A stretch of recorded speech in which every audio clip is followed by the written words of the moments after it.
Bismillahirrahmanirrahim. Dear students, I hope you all would be fine and doing well. Dear students, ये हमारी first year की computer science की book है और ये आपको पीडीएफ फॉर्म में भी अवेलेबल है। आप इजीली नेट से डाउनलोड कर सकते हैं।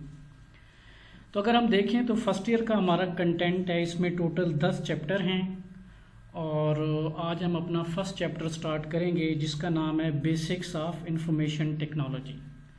तो अपने पहले चैप्टर की तरफ जाते हैं और अगर आप देखें तो ये आपका चैप्टर नंबर 1 है, basics of information technology. Dear students, मेरी कोशिश ये होगी कि इस पूरे पेज में जो इम्पोर्टेंट पॉइंट्स हैं वो मैं आपको पढ़ा दूं और आप कोशिश करें साथ नोट करते जाएं और फिर जब आप खुद से रीडिंग करेंगे तो वो इम्पोर्टेंट पॉइंट्स आपको अंडरस्टैंड करने में हेल्प करेंगे। तो डियर स्टूडेंट्स, इस चैप्टर 1 के जो फर्स्ट पेज है इसमें हम 4-5 जो कंसेप्ट हैं उसको अंडरस्टैंड करने की कोशिश करेंगे। सबसे पहले data, then what is information,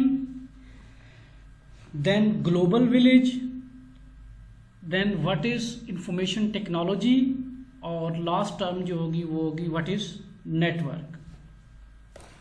सो सबसे पहले हम देखते हैं कि डेटा का क्या मतलब है। अगर आप इसको पढ़ेंगे तो इसमें आपको बार बार डेटा का जो वर्ड है वो मिलेगा। तो डियर स्टूडेंट्स, डेटा का मतलब होता है कोई भी डेटा जो कि अनस्ट्रक्चर्ड फॉर्म में मौजूद हो। डेटा का मतलब होता है कोई इंफॉर्मेशन, कोई डेटा जो कि अनस्ट्रक्चर्ड हो, उसको प्रॉपरली स्ट्रक्चर ना किया गया हो।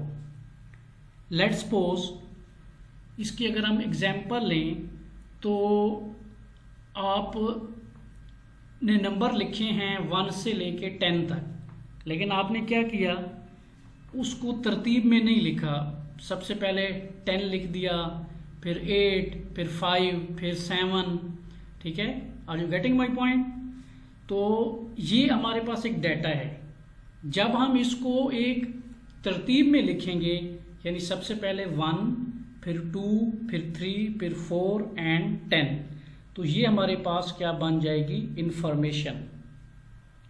ठीक है, यानी data, unstructured form of data is called data, या unstructured form of information is called data. लेकिन जब हम उसी डेटा को प्रोसेस करते हैं तो वो वही डेटा हमारे लिए इंफॉर्मेशन बन जाता है। अब हमने इसमें प्रोसेसिंग क्या की है, हमने उनको ऑर्डर चेंज किया है और उनको एक तरतीब में लिख दिया है, यानी 1, 2, 3, 4, जी हमने एक प्रोसेसिंग की है। तो ठीक है, अब आप डेटा की डेफिनेशन क्या लिखेंगे, एनी मटेरियल या एनी गिवन डेटा इन रॉ फॉर्म। ओके, और इंफॉर्मेशन की डेफिनेशन क्या लिखेंगे, the processed data is called information. I hope कि आपको ये डेटा और इंफॉर्मेशन में फ़र्क समझ आ गया होगा। अब हम आगे चलते हैं और अपना नेक्स्ट जो इस पेज पे हमारा जो इम्पोर्टेंट टॉपिक है वो है, या इम्पोर्टेंट कंसेप्ट है वो है इंफॉर्मेशन टेक्नोलॉजी। तो अगर आप ये कर्सर में देखें तो आपकी इंफॉर्मेशन टेक्नोलॉजी की डेफिनेशन यहाँ पे लिखी हुई है, information technology is a technology that merge computing with high speed communication link carrying data in the form of text, sound, images, videos from place to place over this global village। तो यहाँ पे एक term global village use हुई है, ये मैं भी आपको एक्सप्लेन करूँगा। सबसे पहले आप इंफॉर्मेशन टेक्नोलॉजी की डेफिनेशन देख लें।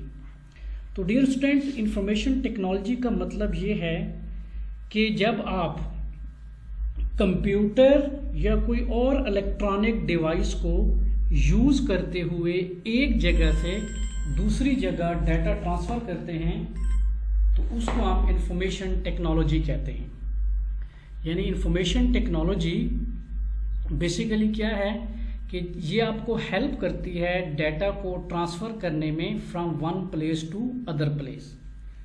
अब वो जो डाटा है वो मुख्तलिफ़ किस्म का हो सकता है, वो टेक्स्ट भी हो सकता है, वो इमेजेस भी हो सकते हैं, वो आपकी वीडियोस हो सकती है, इन सब को हम डाटा कहते हैं।